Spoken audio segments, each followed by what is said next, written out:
এবার পদ্মভূষণ মিঠুন, ক্রোধ চেপে রাখতে পারলেন না কুণাল। পর্দার অভিনয়ের পদ্মভূষণ নয়, এটা মঞ্চের অভিনয়ের পদ্মভূষণ পেয়েছে। বাংলায় কান পাতলে শোনা যায় তৃণমূলের মুখপাত্র কুণাল ঘোষের প্রতিক্রিয়া নাকি বাতাসের থেকেও দ্রুত ছোটে। সবে খবরটা এসেছে যে 2024 পদ্মভূষণ পাচ্ছেন মিঠুন চক্রবর্তী। গর্বিত, আমি আনন্দিত এই পুরস্কার পাওয়ার জন্য। সবাইকে আমি ধন্যবাদ জানাচ্ছি।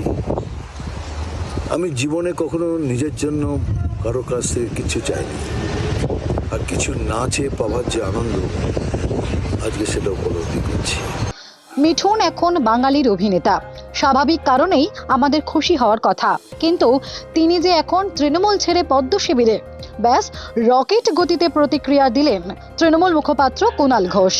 পদ্মভূষণ পাচ্ছেন মিঠুন চক্রবর্তী। তার এই পদ্ম পুরস্কার নিয়ে ইতিমধ্যেই প্রশ্ন তুলেছে তৃণমূল। নাম না করে দলের মুখপাত্র কুণাল ঘোষ তার এক্স হ্যান্ডেলে লিখেছেন, অভিনয়ের স্বীকৃতিতে পদ্মভূষণ নয়, তাহলে 2014 এর পর যে কোনো সময় পেতেন। এখন এটা তৃণমূলের সঙ্গে বেইমানি করা আর কুৎসা করার পারিশ্রমিক।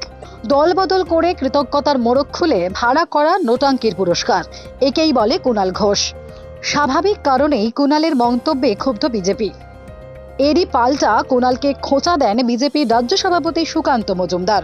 যিনি তিনবার জাতীয় পুরস্কার পেয়েছেন তার অভিনয়ের জন্য, তার অ্যাসেসমেন্ট করছে ঠিক 3 বছরের উপরে জেল খাটা একজন আসামি। সুকান্তের বক্তব্য, মিঠুন দত্ত তার জীবনের একটা বড় সময় উত্তর কলকাতায় কাটিয়েছেন। কুণাল ঘোষও উত্তর কলকাতায় থাকেন। কুণাল ঘোষের কথার জবাব উত্তর কলকাতার সাধারণ মানুষ দেবেন।